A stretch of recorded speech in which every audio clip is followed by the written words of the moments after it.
Abahlali bavuka injebovu bavala ama-ofisi kamasipalada, womnyango wezendlela, wengicimamlilo, umtholapilo kunye nebulungelo lencwadi. Balila ngezenzelwa zomphakathi ezingcono. We are paying for water and electricity rates that are probably the highest paying community in Mpumalanga, and to tackle the issue of land. Demand SASSA offices, we demand Home Affairs offices, Labour offices, we demand a library that has skilled people in it. Ngokusho kwazi Izakhamuzi sekade balila kodwa akunalitho elenzekako. Engaging with municipality since 2018, but we never got any response. So the community is not satisfied. Umchagalo lo uphazamisa izenzelwa zikaMasipalada.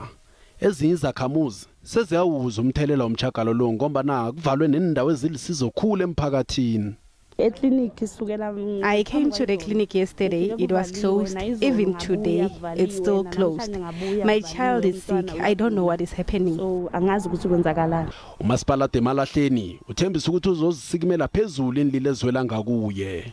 Currently, because they are saying they need us to buy land in town, we only can engage with other stakeholders to provide us funds to buy land. We don't have money, but we have engaged with private owners of the land. We talk tariffs and saying the services are high. Usually we engage through budget processes.